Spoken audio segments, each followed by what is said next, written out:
go. Thank you, Dad. This is Friday, the 16th of December, 2016. And we just finished celebrating your 90th birthday less than a week ago. We are filming this in Dad's condominium in Plymouth. And Dan Hedlund is in the room, and Vivian Hedlund, and Lauren Swanson brought all the equipment, and he's behind the camera, and I'm Dean Hedlund. And we're here to talk about your experiences during World War II. Now, there was a build-up to World War II. The United States entered World War II because of Pearl Harbor. But of course, World War II was going on before Pearl Harbor. So if you could back up a little and just kind of work through it chronologically and give us your experience and what you knew and what was happening, that's what this will be about. All right. Well, if you want to back up, like we say, a little bit where the war in Europe was going on, but we weren't in it. The war in Europe was going very badly, and I never thought two hoots and a holler, really, about the war before we actually were in it. It just didn't pertain to me. And You were how old then? at what point? Well, Pearl Harbor, say. Oh, what, Pearl Harbor, I was probably 15. Yeah, I was probably 15 at at time of Pearl Harbor. Okay. But so before Pearl Harbor, we heard a lot about all the ships the Germans were sinking with submarines. We were sending England supplies, and the Germans were just sinking those ships right and left. But that was before, well, it happened while we were in too, but it started before we were in. But anyhow, Pearl Harbor came along, and up until Pearl Harbor came along, I didn't really think anything about the war. I mean, it was there, and you knew about it, but you didn't really think an awful lot about it.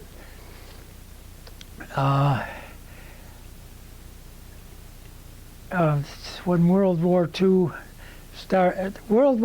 started right at the end of the Big Depression. Up until World War II, this country was in a really big depression. And I say everybody, which of course isn't true, but everybody was broke. Nobody had money, with a few exceptions. There were bread lines, there was unemployment lines, there were many dozens of people riding the rails from one place to another. They'd go house to house and farm to farm begging food. Times were tough. Times were real tough. And I remember one time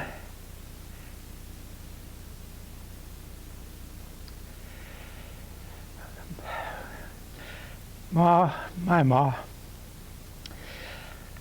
was sitting in the kitchen crying. She only had 3 cents to buy groceries for the whole family. Nothing she could do. She just sat in the kitchen and cried. World War II came along, and Dad got defense jobs. He was a plumber and steam fitter, and we began to be pretty good off. Well, we weren't rich by any means, but we could pay the bills, we could buy groceries, stuff like that. Do you want to mention the Fauché Tower story? The Fauché Tower story? Oh, okay. Well, that came after. That came both before and after. The Fauché Tower. A guy by the name of Fauché started building this tower in downtown Minneapolis, and this was Do you know what year that was? No, I don't. Well, the war must have been in progress because at that time my dad had his own plumbing shop. And so Fauché started building this tower, and my dad got a plumbing contract with, Fauché Tower Corporation, whoever it was. And Fauché went broke, he went bankrupt, and Dad lost everything. He never got paid for all his material or time or nothing. Dad lost everything because Fauché went bankrupt. But that was during the war because Dad didn't have his own plumbing shop before the war, so it had to be after the war started. But he gathered everything together, and he kept on making a living. But times were tough. Times were real tough. And then when the war came along and he got defense contracts and worked building defense plants, things got a whole lot better. As things got better, both of my brothers, Del and Chuck, worked for the post office. And the reason that they were able to get jobs in the post office was that my uncle, Enoch Nelson, was postmaster, and he got them jobs in the post office. Del worked various jobs. The time I remember best, he was working on what we called the back platform, where mail came in. The people that gathered up the mail brought it in, and the mail that went out loaded off of the back platform. But I remember Del was Is that the big postal building? Yeah, downtown post office, right. I remember his job required him to carry a gun, and I really thought that was strange that somebody working for the post office job requirement would be to carry a gun. My brother Chuck was a special delivery driver, and I guess it was a good job. Of course, it no longer exists, like a whole lot of jobs, they no longer exist. But he drove all over town, everywhere, delivering special delivery orders, which at that time you paid extra. I mean, if you had sent a letter special delivery, you paid extra to have it delivered. Well, So where were you and how did you hear about Pearl Harbor? well, I was in high school. I was 15, and I was in high school, and I guess you hear about it on the radio. I'm sure that's were you at Hiawatha then? Or the school? Oh, when I was 15,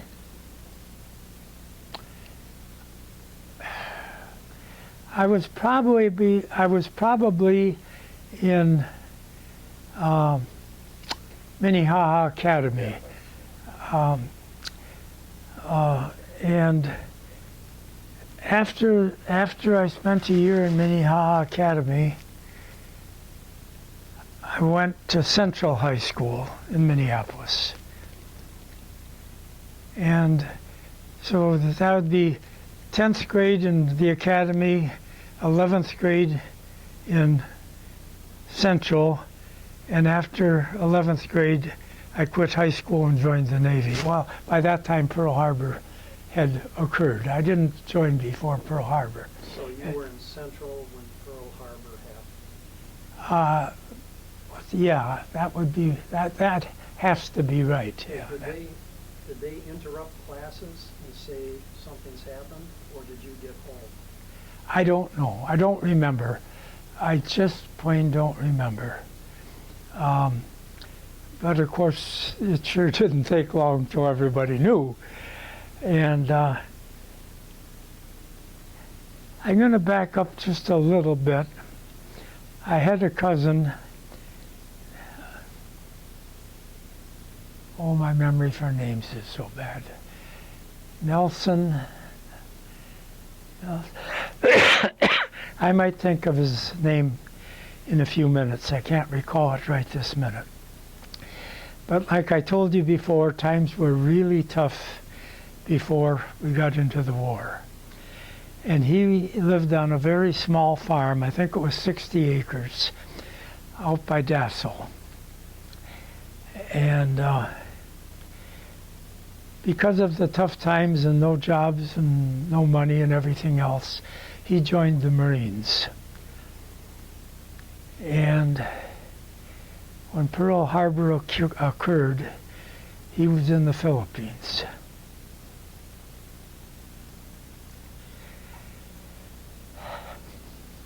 Well, the Japanese invaded the Philippines. He was captured. He was on the death march. He was shipped to Japan as a prisoner of war, treated like a slave, never made it home.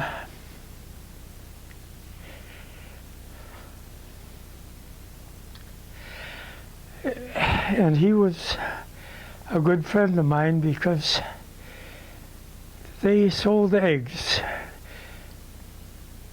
from their farm. And I used to stay with them at the farm a little bit and help them. When the eggs were dirty from everything, you weren't supposed to wash them. You had to sand the dirt off them, and we'd sand the eggs, pack them in crates, and I'd go with them down to Northwest Terminal in Minneapolis to sell them. And that was, to a large extent, their source of income.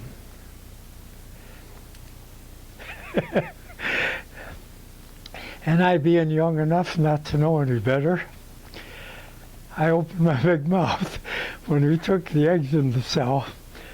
And the guy who was gathering them up and paying for them, I says, "How do you clean these eggs? Because they're so dirty." He says, "We sand them off." I said, "Oh," I says, "we used to do that, but we found it much easier just to wash them." He got less money per dozen because the water, when you wash the eggs, it does something to the shell, and the eggs don't keep so well. I remember that. I cost him some money that trip. Well, anyhow, where was I? Can you talk about your enlistment? Your enlistment? Okay, the war came along, and Ma told me to tell you, which I probably would anyhow. I was really anxious to get in the service. I really wanted to get into service. I was literally scared that the war would end before I could get into it. And I was, well, like you know, I quit high school and I went down to get into the service because I really wanted to. And that was I was awful lucky. I think God was looking after me. First place I went, mainly because of my cousin, was the Marine recruiting office. Well, to put it bluntly, they didn't want me. I was pretty small for my age, and I didn't weigh much, and I just didn't fit their physical their physical requirements. So they turned me down. And I thought, well, that's a heck of a note. So I thought, well, okay. So next I went down to the paratroop recruiting office. I wasn't big enough for them either. They turned me down because I was too small. About this time I was getting desperate. So I went to the Navy recruiting office and they took me. I don't know if this belongs in the story or not, but at that time, when I was, still in high school, I had a girlfriend named, my memory for names is gone again. But anyhow, she went to the recruiting office with me, so she was with me when I went from one to the other, to the next one, and then the Navy took me.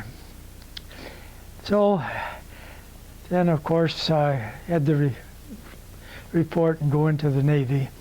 And I had two good friends. Well, they were good friends. At least they were friends in high school. One was named Raymond Gifford. The other one's name I don't remember, but we were friends. We used to hunt together. We used to do things together. They were friends. And lo and behold, I get to the recruiting office, and here both of them are. And they went into service at the same time I did with me, and we went to boot camp together in Great Lakes, Illinois. It was kind of somewhat between Milwaukee and Chicago. And we went to boot camp there. After boot camp, I never saw them again. They got, I don't know where they got sent, but I never ever saw them again after boot camp. Well, let's see, where am I? I'm in the Navy, I'm in boot camp. And they had two boot camps. One was in Farragut, I think it's Idaho, and one was in Great Lakes, Illinois. And I was sent to Great Lakes. And that was kind of uneventful. I mean, you went through training, you learned how to march, how to drill, that was another thing I remember. One of the guys in boot camp with me, I was small and he was smaller. He was kind of a runt. I don't know how he ever got in. I think he must have lied about his age because he looked so young. But we got out on the rifle range, and I think we were probably shooting at 100 yards, 30-06. And you were laying prone. You were laying flat on your stomach with a sandbag to rest the rifle on. And they had the targets about 100 yards out with a trench where the guys would duck down in the trench when you shot, and then they'd examine the target and put up a marker showing you where you hit. And I wasn't a wonderful shot, but I did pretty good. But this kid, he was so small and so light that every time he fired the gun, he slid back about 3 feet from the recoil. Then he'd have to crawl up again and fire and slide back. And his shoulder was so sore he couldn't hold the gun. Well, anyhow, he was a good kid, but he had a really tough time on that rifle range. Well, that got over, and eventually we graduated from boot camp. I never saw a single person I knew in boot camp after boot camp. They were all sent everywhere. They're sent to the four winds, and I was sent to what they call the armed guard, and I never saw any of those guys again, ever. Okay, let's just stop there for a second. I got out of boot camp, and I was assigned to the armed guard. And they sent me, I don't know if you need this background or not, but the Germans were sinking our merchant ships at a horrible rate. They were sinking them literally by the hundreds. And most of the people who were on those ships died because the convoy they were in did not dare stop to pick up survivors. If your ship was hit and sunk, you bought it. And the Navy got kind of desperate and had to do something to alleviate the situation. So they created the armed guard. And what the armed guard was the Navy put naval cannons, well, not only cannons, but Navy guns, including cannons, on merchant ships. So when the submarines attack, we could fight back. And that was, most people never ever heard of the armed guard because, well, it was a branch of the Navy that nobody ever heard of. But that's what I was in. So because of the fact that I was now a naval gunner on a well, I was going to be a naval gunner on a merchant ship, they sent me to gunnery school. Biloxi, Mississippi comes to mind. Mostly in Biloxi, I was on 50 caliber machine guns. And, I can't even remember the name of some of the other places we went for gunnery school. I do remember one particular incident. All of us at gunnery school were very green. We were not gunners. We were there to learn. And they had a plane with a long cable or rope or something, and on the end of that was a big sleeve. And we shot at the sleeve that the plane was towing. We weren't very good shots. This one guy cut the cable about 50 feet behind the plane. He wasn't anywhere close to that, this sock, They call that quits for the day. But I remember that incident. The plane come flying by towing this sock, and this guy fired, and he cut the cable right behind the plane. Well, but we kept training, and we got better. And what happened after that? Well, we went to a couple other places for gunnery school too, but I don't remember the names of them.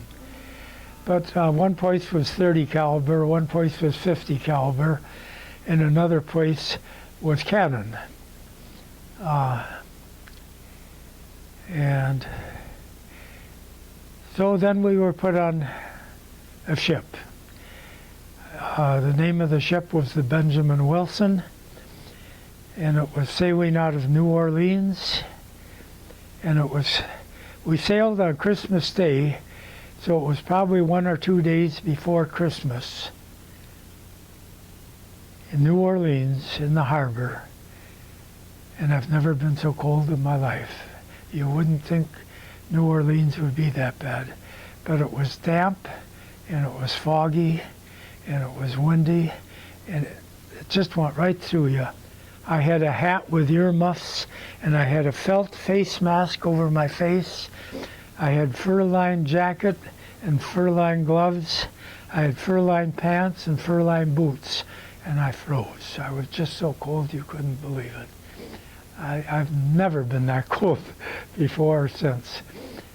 But at any rate, that... Is this a merchant ship then? Yeah, I was on a merchant ship, right. I was on the Benjamin Wilson.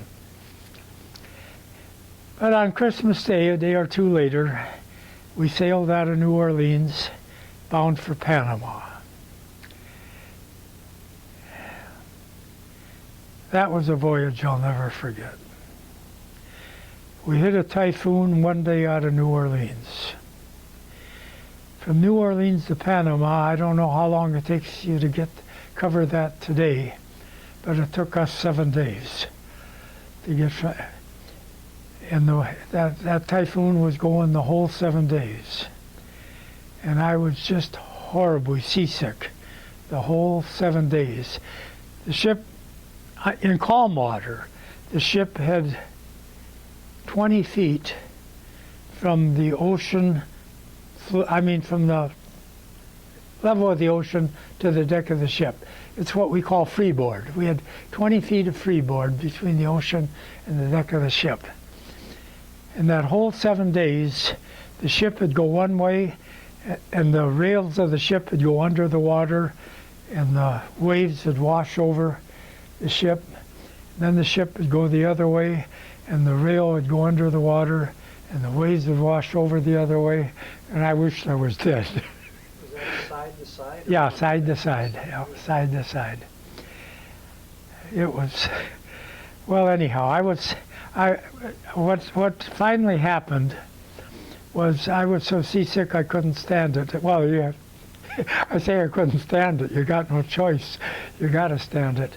But at any rate, at that particular time, we had trucks, Army trucks, that we were going to transport out to some Army bases as deck cargo. The Army trucks were welded to the deck. I mean, they had steel cables and stuff, and they were welded to the deck, so they stayed put real good. So I went out on deck. It wasn't cold now. I mean, that New Orleans cold, that was gone. Now we were in, I can't remember the name of the ocean, but anyhow, it was, Mexico. yeah, that would be it, going to Panama. And it was warm out, which was a darn good thing. Anyhow, I crawled out on deck and I crawled out under one of those trucks. And I braced my hands against the two wheels, and I braced my feet against the other two wheels. And I laid under that truck, and the deck would go under and the waves would wash across me, and I'd turn my head that way and throw up, and the waves would carry it over the other rail. This rail would go under, I'd turn my head over this way and I'd throw up, and the waves would carry the vomit over the other rail. For a darn near 7 days I lay under that truck. And they tried, of course, they tried to help me. I mean, you know, the crew, they tried to help me. And they figured, I don't know how or why they figured, but they figured Epsom salts would help. So they gave me they gave me a dose of Epsom salts, and I couldn't make it from where I drank the Epsom salts to the bathroom. I want my pants stowaway. Oh, I'll tell you, we really had a time. Well, finally we got, after 7 days, we got to Panama. And then, of course, we were sheltered. And we went through the Panama Canal. Well, while we were going through the Panama Canal, the captain of the ship, this is a merchant captain now, because it was a merchant ship, but he went to the Navy authorities in Panama and told them, I got this guy on ship who's got chronic seasickness. He'll never get over it. He's seasick all the time. Can you possibly get him on shore duty, because he cannot be at sea? And the naval authorities said, sorry, we're so hard up for men, we haven't got anybody to spare, we can't replace him, you're stuck with him. So there I was. And in Panama, I was on dry land for 3 days, 3 full days, before I got over being seasick. I was seasick on dry land for 3 full days. But I finally got over it. And you know, I was never seasick again. After that did it, but I sure, that was sure some experience. But anyhow, after that, I went through big storms. I went through typhoon. I went through all kinds of rough weather, and I never ever got seasick again. However, there we were. We'd gone through the Panama Canal, so we were on the far end of Panama, and we were making up a convoy. There were, I don't know how many ships there were, but there were dozens of us. There were lots of ships. And we were all waiting for all the ships to arrive so we could go out together in a convoy. And strictly friendly, no animosity, no nothing between us, but there was rivalry between the ships. And as we were out there in the harbor in Panama waiting for other ships to come, we could go ashore well, they were the lifeboats is what they were. They put us in lifeboats, and you could, go ashore, and it was pretty nice. Matter of fact, it was darn nice. However, the lifeboats would go around ship to ship and pick up people who wanted to go ashore. And then on shore, they'd pick them up and take them back ship to ship to get back. And as fate would have it, my ship is better than your ship. The hell it is. Everybody from one ship would throw the guys from the other ship over the side into the ocean. And pretty soon everybody was in the ocean. And this went on for 2-3 days. If you got into a lifeboat with too many guys from another ship, you were swimming. But it was, I mean, nobody was mad at nobody. I mean, it was just good-natured fun. But finally, the ships arrived and we formed a convoy and off we went. About this time my memory gets bad because a lot of things happened at a lot of different times and I don't really remember the sequence. So I might get things out of sequence. But I do remember one thing. When we sailed out of Panama, we sailed by the Hawaiian Islands. There they are. And we kept right on going. We never stopped. We saw the Hawaiian Islands, and that was it. We just saw them. We went right on by. I remember that. I thought, heck of a note. Here you are, a place like Hawaii, and you can't even go ashore.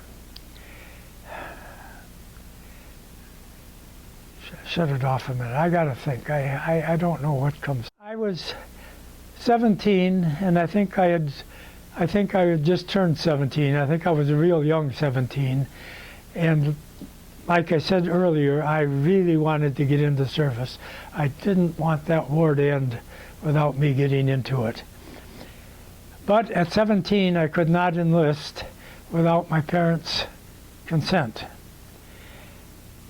And kind of naturally, Ma didn't want me to go in service. But my brother Del and his wife Ruth, now this is according to them. This is what they told me. I do not know this firsthand. But they talked my ma into signing for me so I could enlist. Because she did not want to do that, but they talked her into it. Now why? Well, I know why my brother Chuck didn't get into service. He had a terribly bad back. He was in the car crash that killed my dad, and his back was really, really bad, and so he couldn't. The service wouldn't take him at all. Now Del, I don't know why he didn't get into service, because as far as I know, he was healthy. I just don't know if his job was such that he was considered essential. I don't know, but Del didn't go into service either, so I was the only one of the brothers that went into service. Where was I? Back on the ship, going by Hawaii. Oh, going by Hawaii, okay. Well, we went by Hawaii, and some of this stuff might be out of sequence, but we were in this big convoy and we got out into the Pacific, way out into the Pacific, and our ship, the drive shaft from the engine to the propeller cracked, and they couldn't run the engine.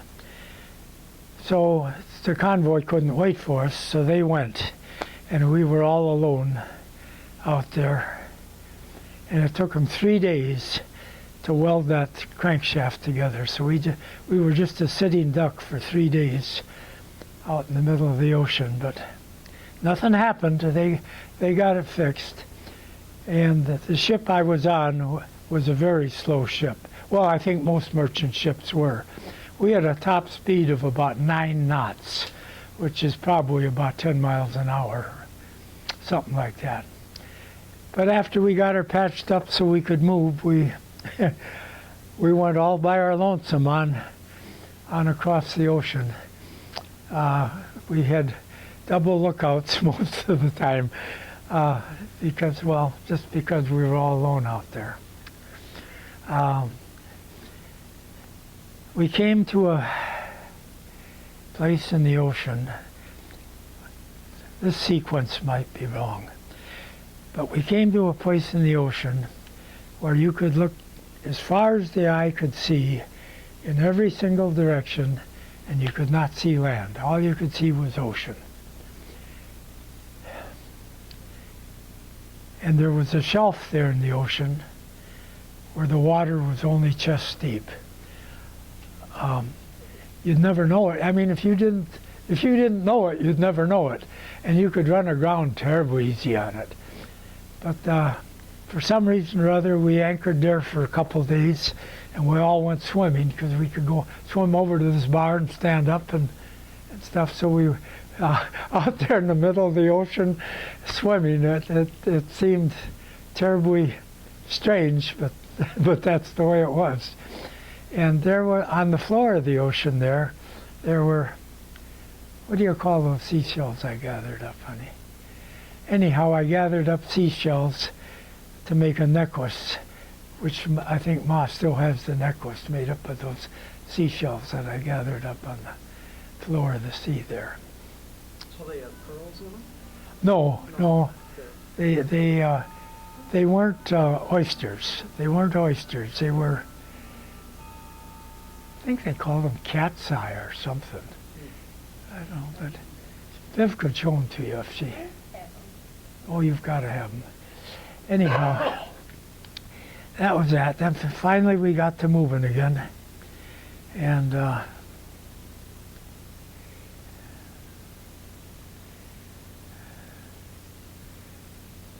we went on. I don't know where we finally ended up, but anyhow, we unloaded the trucks and we took on lumber.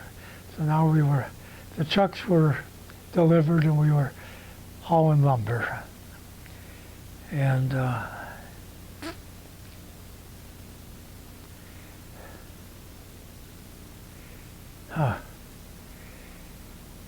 I wonder if this was about the time, I'm not sure, but if this wasn't about the time when MacArthur reinvaded the Philippines and took the Philippines back, recaptured the Philippines. And I don't know if I should say this or not, but I never liked MacArthur because of the fact that the first time the Japanese took over the Philippines, he was in charge. He was the general. He was in charge. And the Japanese captured the Philippines, and the remnant of the people that were left went to Corregidor. There was a gulf between Philippines proper and Corregidor. There was no land bridge. It was a gulf. So the American survivors from the Japanese occupation were on Corregidor. That did not, of course, include the people from the Death March. They were captured, they were prisoners, they were gone. But in Corregidor, MacArthur made his famous statement, "I shall return." And he, MacArthur, and his wife and his children were put on a PT boat, torpedo patrol boat. And in the dark of the night, they were able to sneak out of Corregidor and get back to U.S. forces. And he left Wainwright, General Wainwright, in charge. But he took himself and his family to safety and left Wainwright and everybody else holding the bag, and I never liked him for that at all. Well, anyhow,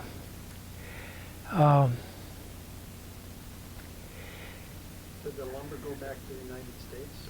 What? Did the lumber go back? Oh, no. We delivered that to a different island, took on a different cargo, and delivered that to a different island. At one point, they made us a troop carrier, and we were loaded with Marines. We were carrying troops, Marines. Boy, they were something. I'll tell you, I've got just a world of respect for Marines. Those guys were just, I've never met anybody like them. When we were carrying them on board ship, it wasn't really rough, but nevertheless, the ship was going like this, and there were waves out there. It was, by this time, we were so used to the ocean that it didn't faze us a bit. But the Marines would line up at the rail with their rifles, and they'd take a chip of lumber, and they'd throw it overboard out as far as they could. And the ship was going like this, and the lumber on the ocean was going like this, and they hit that piece of lumber every time. They never missed it. I've never seen anybody shoot like that ever, with everything going different directions, and they hit it every time. Boy, that was something. And anyhow, we delivered them, and I don't remember the names of all the islands, but we were in one island, possibly New Guinea, but I don't remember for sure. And I was still gung-ho, like I told you at the beginning of this story. I wanted to be in the war. I mean, I really wanted to be in the war.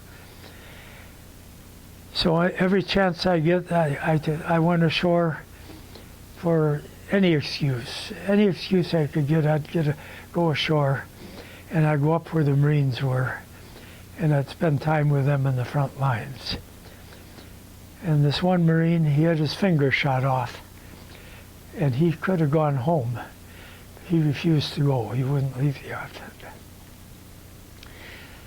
He stayed up in the front lines with his finger shot off. When you were on the ship, did they give you updates on how the war was going and where the big battles were? A little bit. I'm sure it wasn't as good as could be done. But yeah, we had radios. I mean, the ship had radios, and we got, another thing I'll mention, which I don't know if I should, but the radio operator on our ship, as far as I know, he was just fine. I never knew anything to the contrary, but everybody said he was a homosexual. And whether he was or not, I don't know, but he had the reputation of being a queer. But anyhow, they kept us pretty well up to date on what was happening here and what was happening there. And we got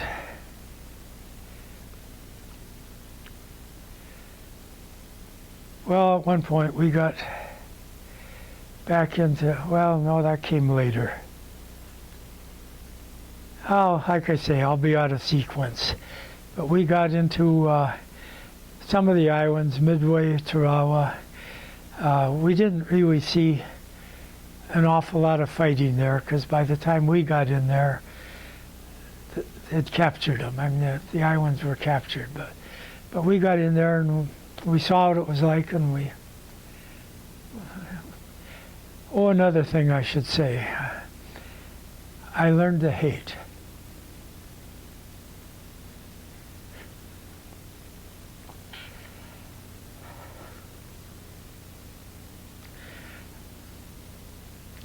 I learned to truly hate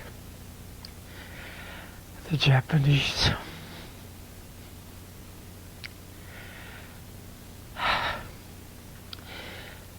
Doolittle had bombed Tokyo. Some planes were shot down.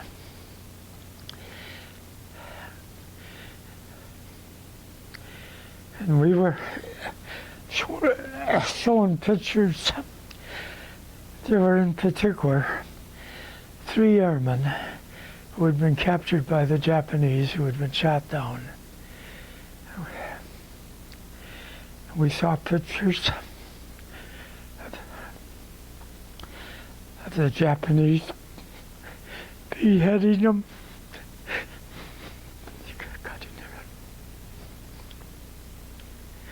I learned to hate. I learned to hate. Well, anyhow,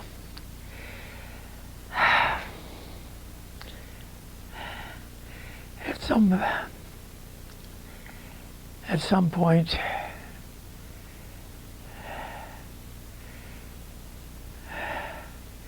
we got into Okinawa.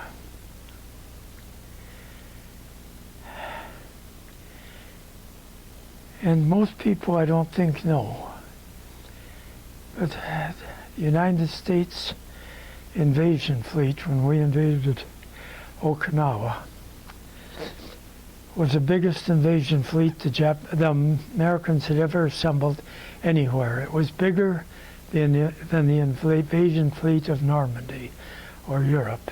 We had more warships, more everything when they invaded Okinawa than we had any place else anywhere at any time. Was the war in Europe over then? No, not yet. Wait a minute. Let me think that over. It probably was. It probably was. That was something else I should tell you. We were out at sea when we got word of victory in Europe. Of course, we were still fighting Japan, but we got word of victory in Europe. And as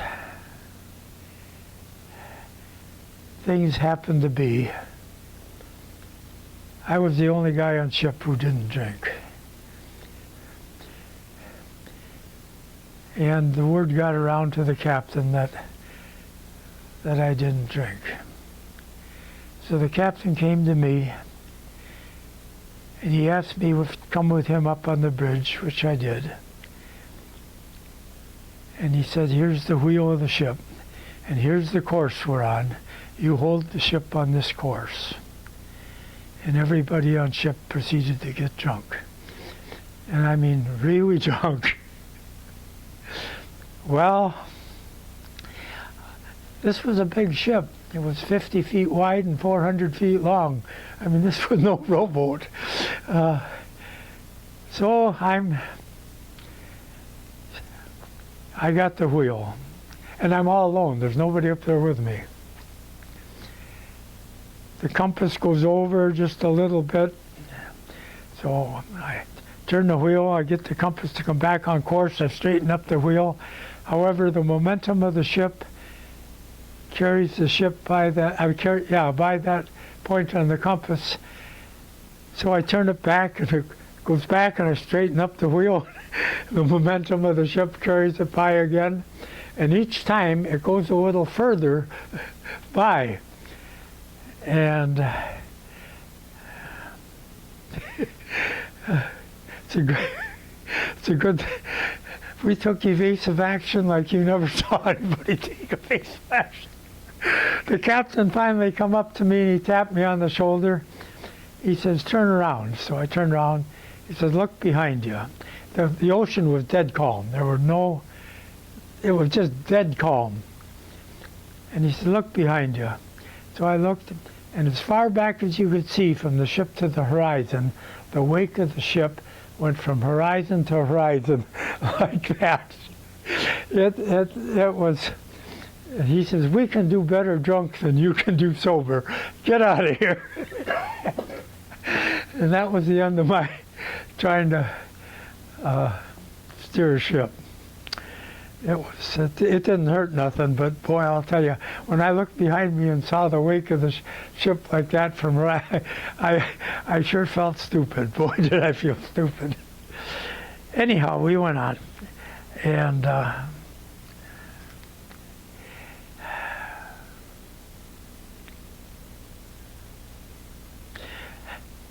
well, I guess we'll go back to I didn't know it at the time.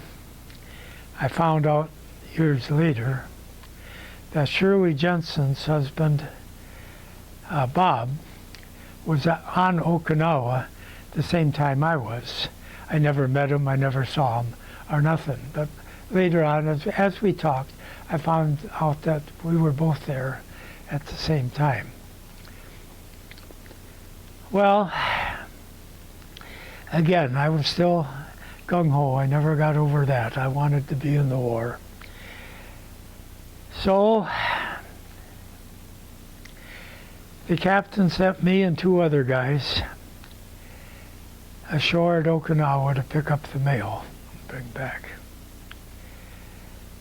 Fighting was real heavy in Okinawa at this time, but right on shore, we had the shore. So we got to shore and we looked at each other, and I don't remember exactly what was said, but it was to the effect of, we'll never get a chance like this again.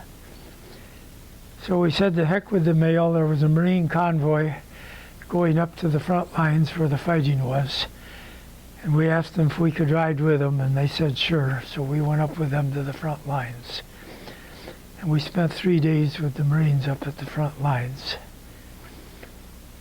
And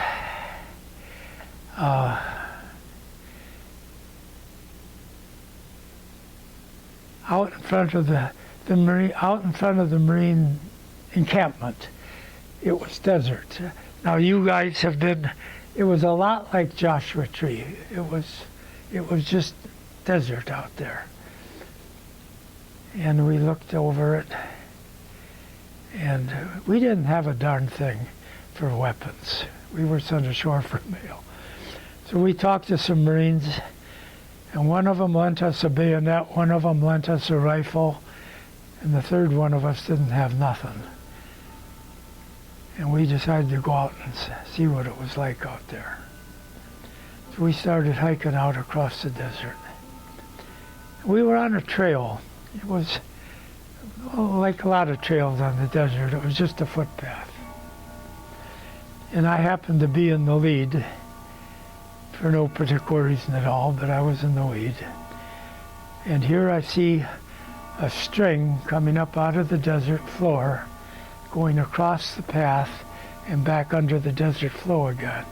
I took one look at that and I said, booby trap. So we all looked at it for a couple of seconds and stepped over it. We just stepped over it and kept on going. And we went, I don't know how much further, but we went a little further.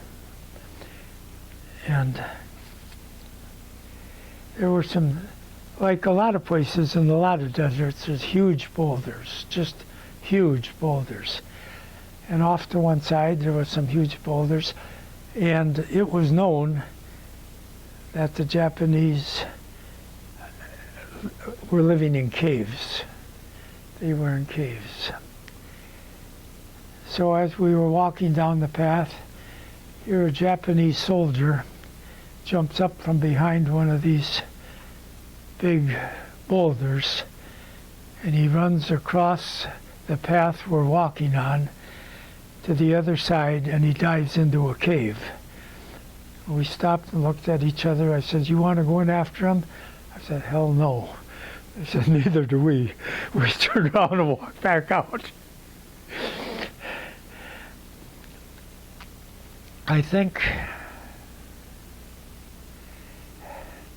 that night the Marines gave us some cots to sleep on, so we were sleeping in there, with them in there.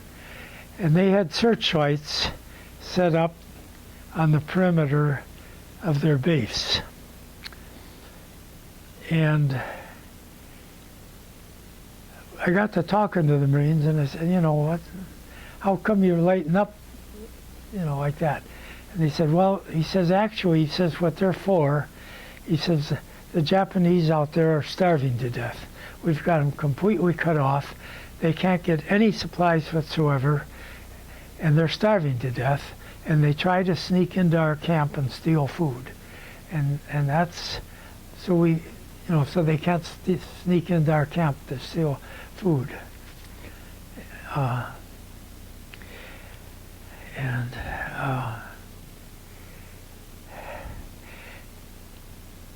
I got a little bit ahead. Still Okinawa, but a little sooner than that.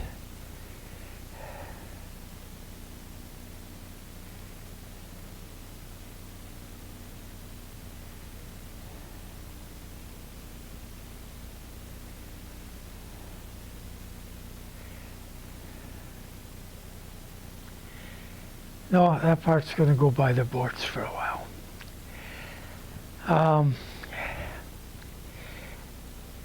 Let's see here. We were at the main camp, yeah.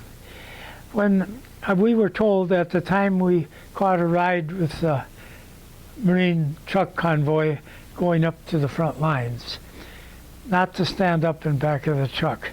It says the Japanese had, this was at night, that we did this at night, and the Japanese strung wire just above the cab level of trucks, and anybody standing up in the back of the truck would get beheaded. The wire.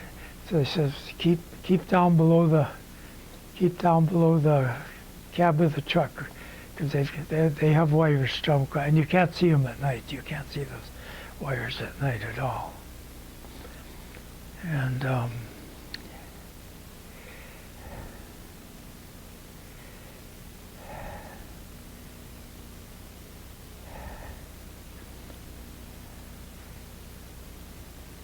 now the war ended.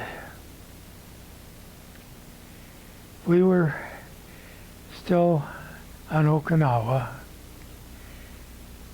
but the Japanese wouldn't quit. They just plain wouldn't quit. They didn't believe the war was over. I mean, they were told the war was over. They didn't believe it. They kept on fighting. Well,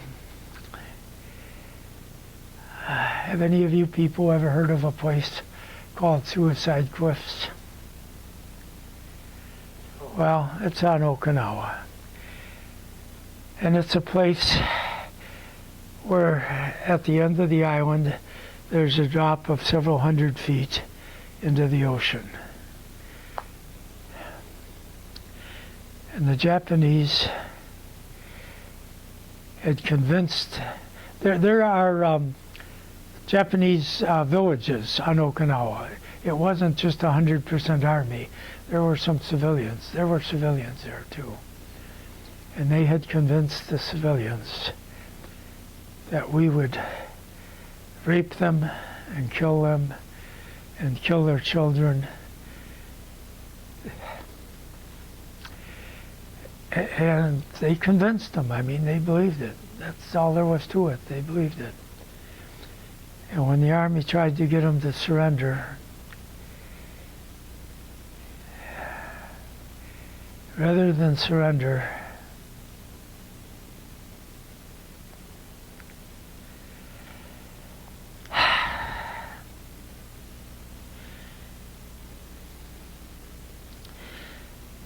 the women took their babies and children, went off the Suicide Cliffs and jumped off. And we stood there and watched. We couldn't stop them.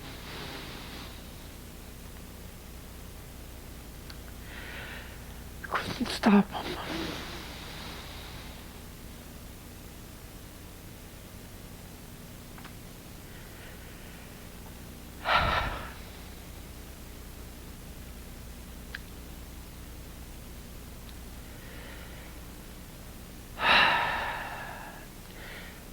Well,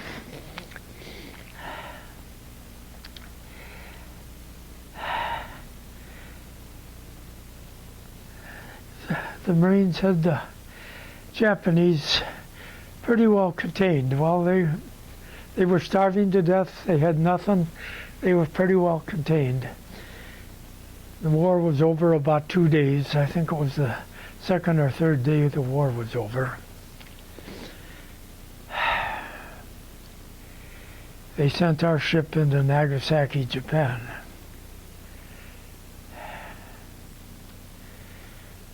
The Japanese were terrified of us.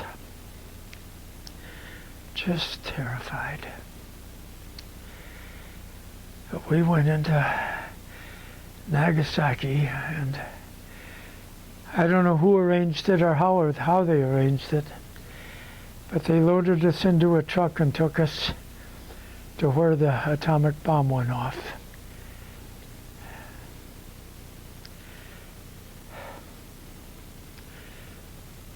As far as you could see, nothing, just flat. There was one building with a chimney, or maybe it was two chimneys standing. There was only two buildings with anything standing above the first level. Everything, there was one or two buildings that had some chimneys sticking up. But as far as the eye could see, everything was flat. And there were thousands, literally thousands of dead people in there. Just thousands of dead people in there. I don't think I'll ever forget that. Ever.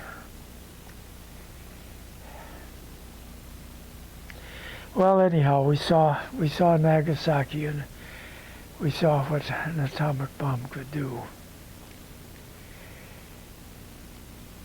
So, but this was a couple miles from the harbor where we were. Where the harbor where our ship was not destroyed. That was far enough away from the blast. And there were some shops, and there were some, well, there was just, some normal things around there that were. Oh, give me a tissue, will you? Thanks. Good.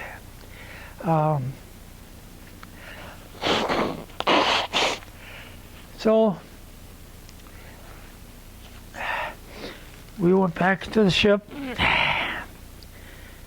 and me and another guy from the ship, we had an awfully good captain. I think we must have the best captain in the merchant fleet. He let us do absolutely anything.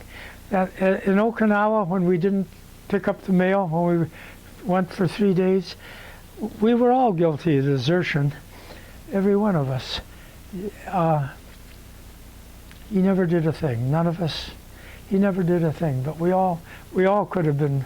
Well, we could have been shot, but in the least, put into prison for desertion. He never did nothing. And another story I kind of forgot in there, before the war was over, where the war was still going, I was on guard duty out in the ocean. I was on guard duty, and I fell asleep, and I got caught asleep on guard duty, and the war was still going. There's another thing you can get shot for. The guy who caught me was a bosun's mate. And I guess actually he was tough. He was a real tough guy, but he wasn't really so tough, because he never told a soul that he caught me sleeping on guard duty. He never told one single person. But I got every dirty detail there was to be had on that ship for a couple, well, actually, until he was transferred. He was transferred off the ship, and then nobody knew about it. But boy, if there was ever a dirty detail to be had, I got it. And I have one detail in particular I remember, was forward in the bow of the ship. We had a 3-inch cannon and an ammunition locker, and it was hot. And you get down in that ammunition locker with the ship going like this and this and this, and hot, and he made me paint it. Oh, sick. I was so sick you couldn't believe. But I deserved it.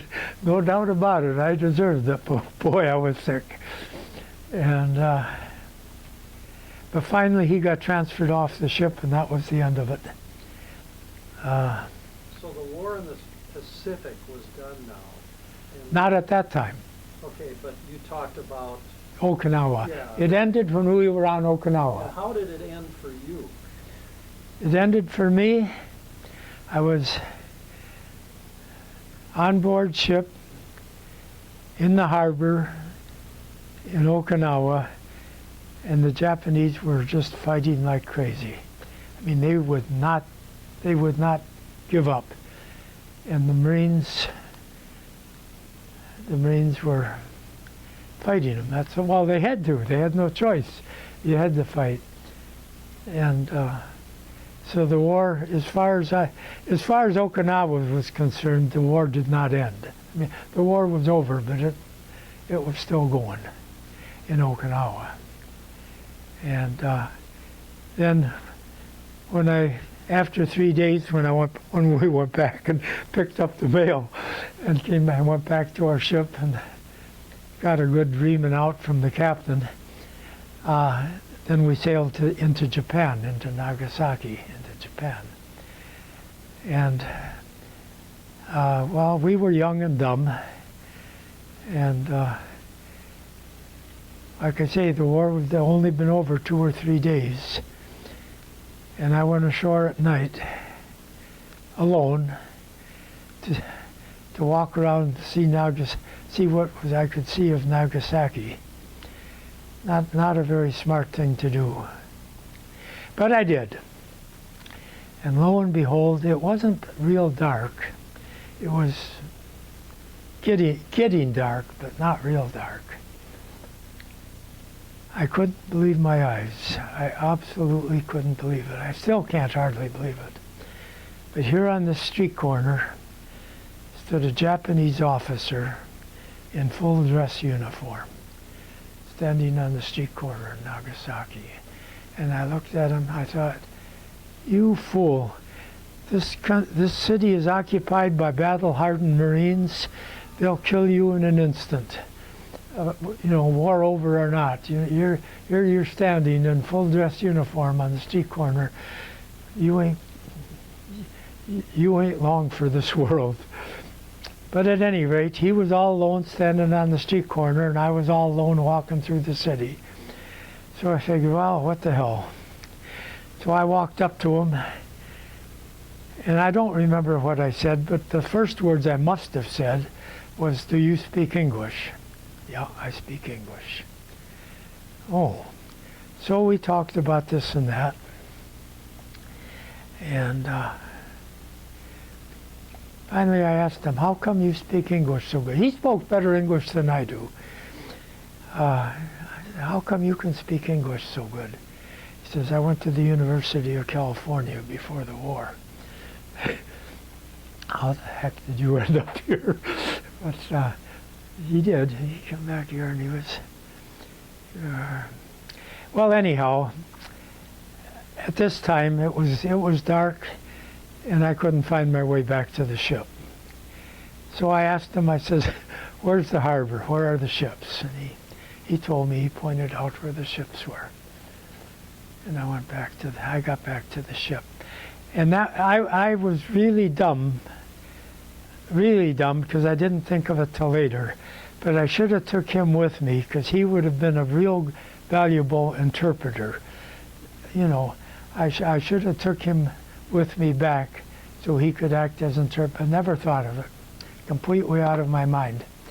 But that wasn't smart at all, not to take him back with me as an interpreter. When we got into Nagasaki and they took us to where the bomb had been exploded, and it was acres and acres and acres of just destruction, and thousands of people dead, thousands of radiation, and nobody said a word, although we had heard about radiation. I mean, it isn't something we'd never heard of, but nevertheless we wanted to be there and we wanted to see it enough, that radiation or no radiation, we wanted to go in there and see it, which we did. But Japanese people, I don't know how many, but many, many, many died aftermath from radiation, disfigured, all kinds of horrible melodies from it that they died from. But of course, we were only there for, I don't know, what, an hour? We weren't there, terribly long. And these people had been, they'd been exposed to it, and it killed thousands, and then it killed a great many people in the aftermath. And as far as dropping the atomic bomb goes, there's anybody who has a brain in their head cannot object to this country dropping those atomic bombs. No way can you object to that. Truman did exactly the right thing. Exactly the right thing. One thing I don't know if you people knew about or not, probably did, but the first bomb was dropped, to my understanding, at Hiroshima. And we called for Japan to surrender. And I guess the Japanese army, the heads of the army, had enough control of the country that they refused to surrender. It was 1 week between Hiroshima and Nagasaki. 1 week later, we dropped the second bomb on Nagasaki. And again, we called upon the Japanese to surrender. And again, the army, heads of the army said no. However, the emperor, Hirohito, said yes. And the army, what Hirohito had done, he had made a recording of his surrender speech. And this was not well known. And when Hirohito wanted to surrender, the army, in effect, kidnapped him because they did not want to surrender. They knew they were beat. They knew they were beat, but they just plain wanted to fight on. But they had this recording of the surrender speech and played it over. Well, then this army was out of, the army couldn't do nothing then because that surrender speech had been. But if it would have been for the army, they would not have surrendered at that point.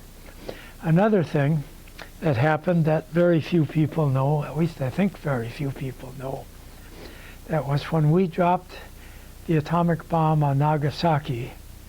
It was the last one we had. To have more, we had to build them, and they figured it'd take at least 3 months to build another one. But nobody knew that except the people who had to do with it. So as far as the Japanese were concerned, we'd drop another one the next week,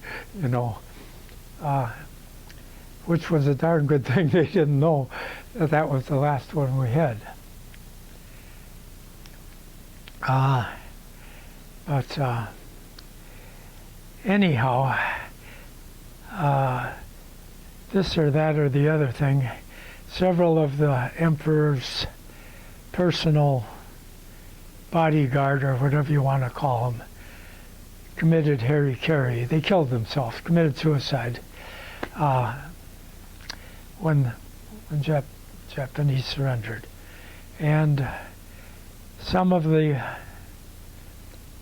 Japanese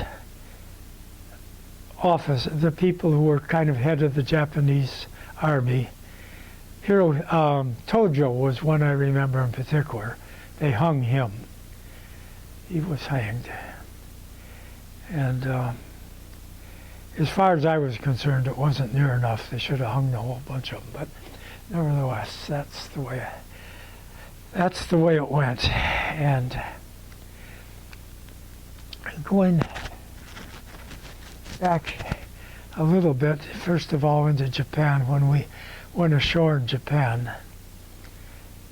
me and this other guy, we went into a shop, a Japanese shop, And like I say, about 2 days, maybe 3 after the war ended, scared to death of us, terrified of us. But we went into a shop, and I wanted to get a kimono for a souvenir. So I don't know how I made him understand, but I made him understand I wanted a kimono, and he brought out a kimono, real nice one, real nice kimono. And we had been issued occupation currency. So how much I was going to pay? No. You wasn't going to take nothing for it. You get out, go, take it and get out. But I wouldn't do it. I insisted that we pay for it. So he finally took the money and we paid for it. I bought 2 of them. I bought 2 kimonos, so we took them. And I always had the feeling, although I never knew, his shop, the shop was in front and he lived in back. And I think his family was in back, and he was scared stiff that I would call out his wife. I don't know if he had children or not, but that I would go back and call out his wife and children and do heaven only knows what to him. But he was really scared.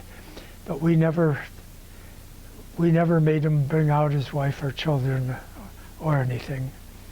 And boy, I don't know that I've ever seen anybody any more scared than he was.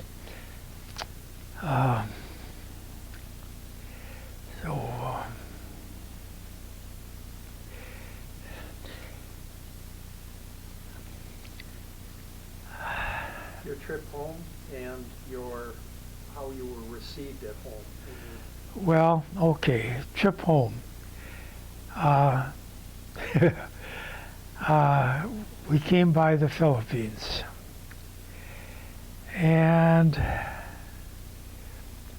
the people in the Philippines didn't have, I don't honestly know if they were starving, but they were certainly very, very hungry. They didn't have nothing, really. Oh, yeah, that was another thing. Well, that's all right. First things first. When we came into the Philippines, the Filipinos came out to our ship in dugout canoes. And they had some of the ugliest prostitutes you ever saw in your life with them. And they were trying to get us to buy their prostitutes. And I don't know if anybody else on board ship would have, but they were so ugly that nobody would. They were awful. They were just awful. And finally the captain issued an order that nobody from the canoes could come on ship. However, also, the cook on board ship sold our supplies to the Filipinos. They were hungry. They were really hungry, and they wanted food. But the darn fool sold all of it. When we left the Philippines, the only food we had on board ship was dry breakfast cereal. We didn't have any milk or powdered milk. We had nothing, dry breakfast food. We lived for 3 days on dry breakfast food, from the Philippines back to the States. And that cook, boy, was his name Mud. I mean, of course, he was merchant marine. He wasn't Navy. But the merchant crew on that ship, I remember they chased him up one side of the ship and down the other, and they had knives and they had hatchets and they had everything, and he was running for his life, and they were chasing him. But the captain finally intervened.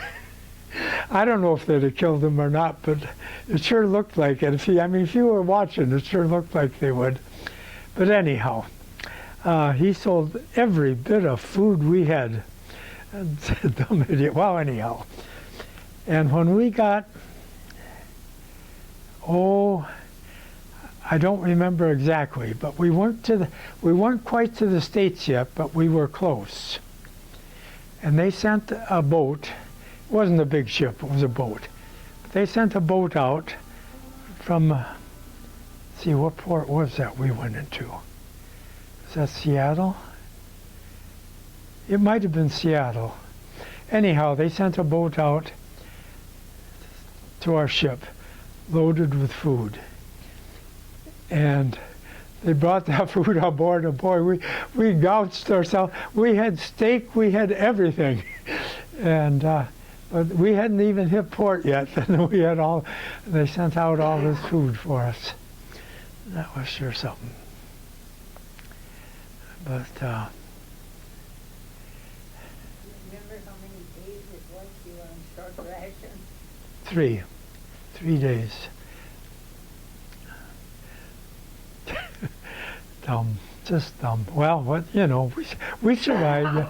Everything went, we survived. But it was. So when you got home in Minneapolis, St. Paul, you could talk about that. And there was something else.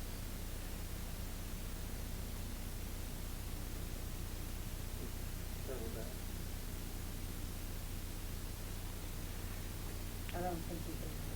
Well, we went back to the States on the ship, as you know, and I was in a place in Oregon.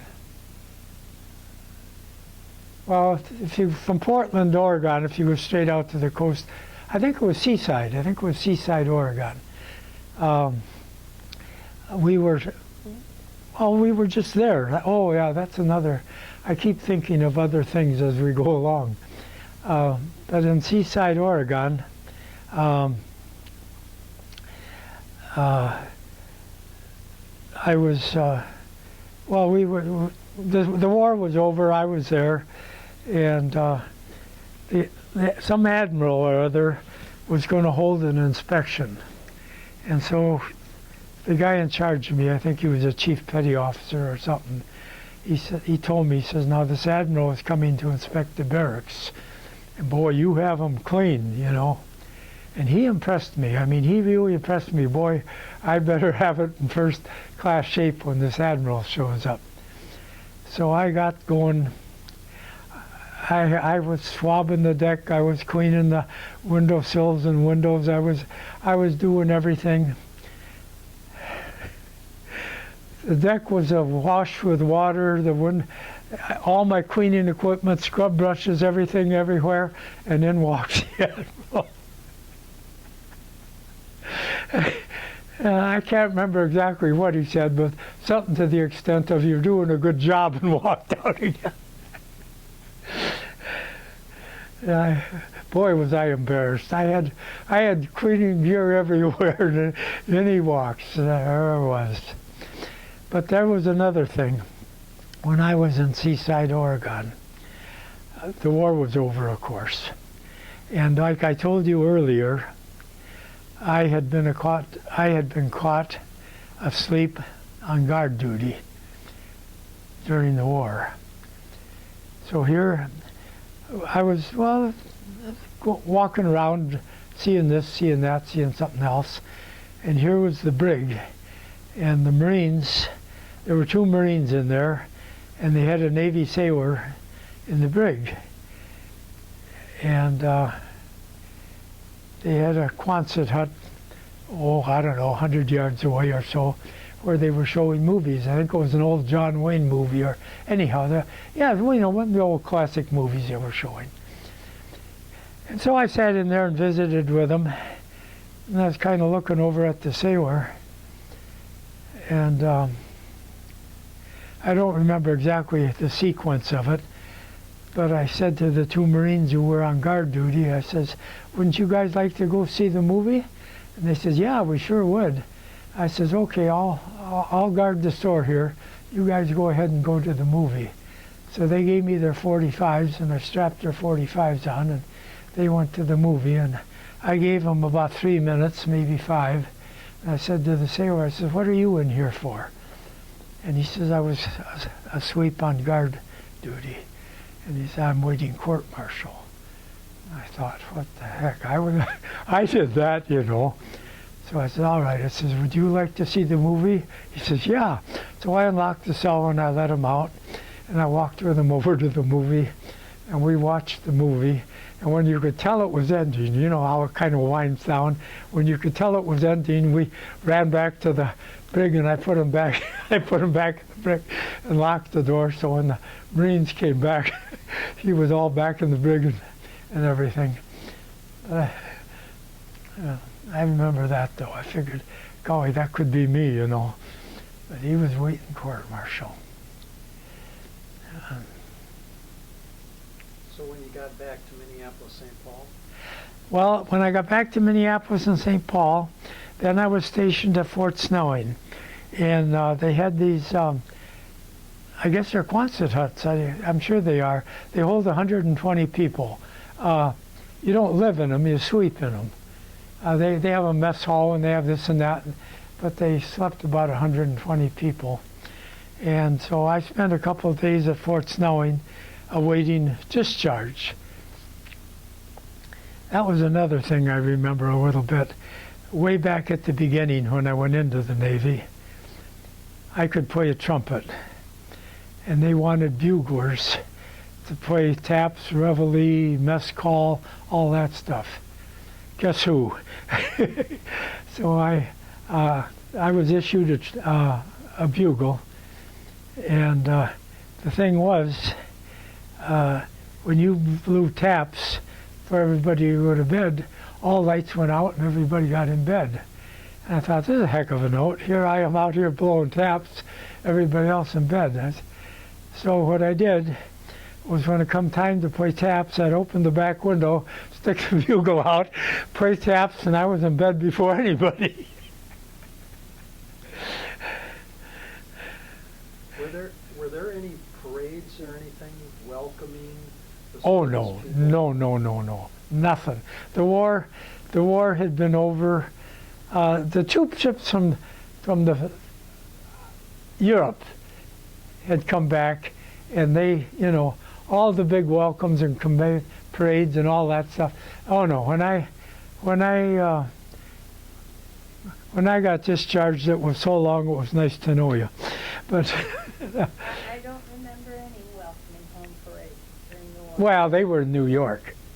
Oh, maybe, yeah. Yeah, they were in New York. The ports where they came in Yeah, from. and I got discharged at Fort Snelling, so there were no, you know, there was nothing there. Anything more? Anything you want to ask or anything? Well, I can think of one thing more, but that'll wait. I think you told me one time when you were in Okinawa on board ship that there was another merchant ship that had pretty much been blown into or split into. There was more than one. Tied together with cables and Yeah. drowned. Yeah, when we were in Okinawa, this was at the time the Japanese were using kamikazes. The war wasn't over yet then. And they were sending kamikaze pilots out. Well, you all know about kamikazes. And of course, one thing where I was really lucky was they weren't targeting merchant ships. They were targeting, if they possibly could, they targeted aircraft carriers. If they couldn't, they'd target the biggest ships they could. Battleships, cruisers, you know. So they didn't really, that ain't true. A couple of the ships that I saw were merchant ships. And the kamikazes had hit them, and they'd blown, literally, they'd blown holes in those ships big enough you could drive a truck through. I mean, you could, and the only reason the ships didn't sink was that the kamikazes had hit them above the water line. So these holes were, you know, above the water, and they were huge holes, huge. And these ships were in very real danger of breaking in two. And what happened was the captain, I suppose it was the captains of the ship, I don't know who else it would be, but we had what they called insurance cables. They were about 3-inch woven steel cables, and we had a winch on the bow of the ship and a winch on the stern of the ship, and they stretched this insurance cable between the two winches and wound them together and held the ship together with those insurance cables until they could weld and patch and do whatever they could do or had to do. But there were about 3 of them ships like that had these huge holes in them. And I couldn't believe that those ships were still afloat. But they rigged up these insurance cables and pulled them together and welded everything up. And it was just uncanny that they could do that. And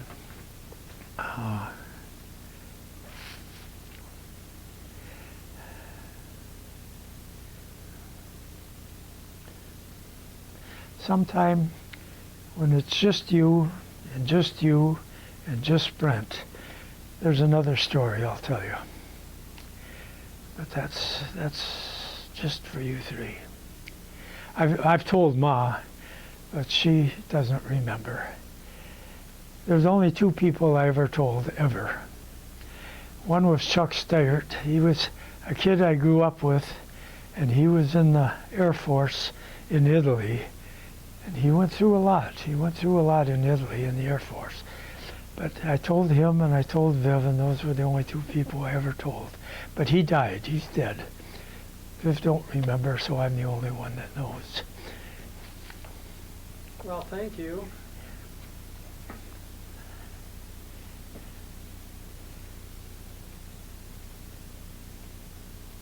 We'll call it a wrap. Okay. Time. When we were in Okinawa, we had a storm, and at that time, it was the worst storm ever recorded. There's never, ever, ever been a storm that bad recorded before. Our ship had 20 feet from the ocean floor to the deck of the ship. And the waves were over 60 feet high. He was looking 40 feet up at the waves. And I forgot all about that. I don't know how I could forget about that. I'll never forget that. But we had warning that the storm was coming. We knew the storm was coming. And the whole Navy fleet, like I said, that there was the largest Navy fleet ever assembled, ever, anywhere. They put out to sea. They were going to weather out this typhoon at sea. But the smaller ships and the ships that weren't as good ships as the Navy ships were, we tried to ride it out in the harbor. But we had warning. We knew it was coming. So we put out 2 bow anchors and got them out good and dug in good. And then where the bow anchors come up on the deck of the ship, the winch had cogs. So each cog fit into the chain of the anchor chain. And the anchors were drawn up short. They were not exactly perpendicular, but they were darn close to perpendicular. And they were drawn up tight. And the storm came. Oh, what a storm that was. When that storm hit, the bow of the ship, from the bow to the bridge, was completely buried under the ocean. It was solid ocean right up to the bridge of the ship. And then the bow would fight its way back up. And about the time the bow fought its way back up, the next wave would hit and bury it again. Oh, and the same thing on the stern. As the wave passed over the stern, And when the stern came out of water, we had the ship going full steam ahead into the storm. We had the ship headed directly at the storm, and had the ship's engine going full steam ahead directly at the storm. And when the stern of the ship, when the wave passed and the stern of the ship was completely out of the water, those propellers would spin so hard and so fast, I swore they were going to come right off. They'd just, come right off. Well, then the stern of the ship would go back in the ocean and the bow of the ship would go well, nobody could survive. Everybody on ship, the only people on ship who were not made to go up on the bridge or summoned up on the bridge of the ship were the engine crew. And all the hatches were battened down as tight as they could. They got all the hatches battened down, and the engine crew had to stay there and keep those engines running full speed. Those poor guys, I thought sure they were dead. I mean, well, as far as that goes, I thought I was dead too. I didn't think there was any way in the world, absolutely no way, our ship could last through that storm. But like I say, the whole bow of the ship right up to the bridge would be under water, and then it'd fight its way up, go under again. And we were all up on that. Everybody except the engine crew was up on the bridge of the ship. And you had to stand behind something on the bridge, behind something, because if you stood out from behind shelter, it'd blow you overboard. And it was absolutely 100% useless, but they made us all put on life jackets. I kind of laughed at that, because you go into the ocean in that. A life jacket was just about as good as a lead anchor. Well, anyhow, the winds were so strong and the waves were so strong that I told you about the anchors being down. The waves would carry the ship back, and the anchor chain would jump the cogs on the winches. And they'd keep jumping the cogs on the winches, and after a short time, all the anchor chain was out. There was none left. It had blown us back. The only thing holding the anchor chain was that it was welded to the deck. The anchor chains were welded to the deck, and we were right down to the welds. There was nothing else. We were right down to the welds. And I just knew that there was no way we were going to live through that storm.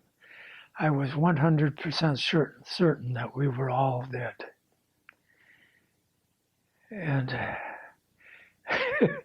as I thought about it later, which was kind of foolish, but nevertheless, as I thought about it later, I was the only Christian on board that ship.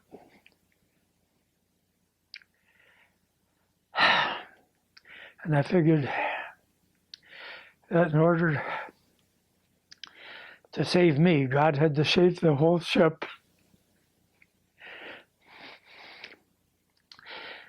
There were ships that came by us, bottom up. They'd rolled over, they came by us, bottom up, lost all hands, no survivors.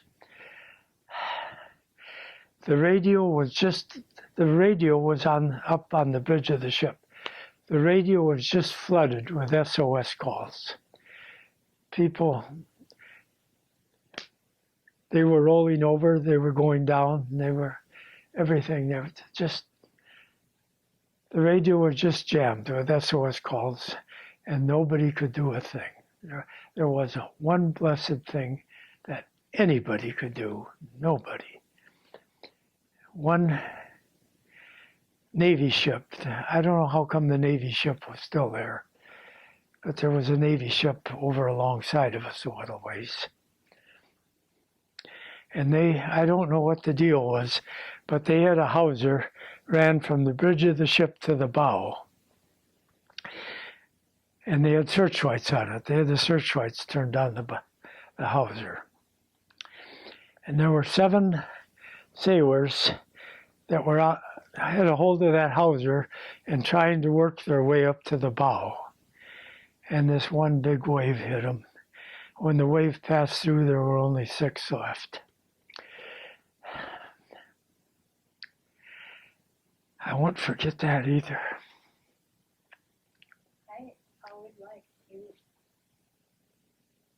were in the atomic bomb area right after the bomb was. Well, depends upon what you mean by right after.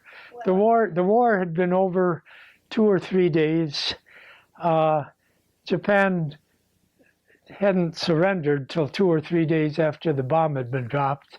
So it was maybe 5 to 7 days afterwards.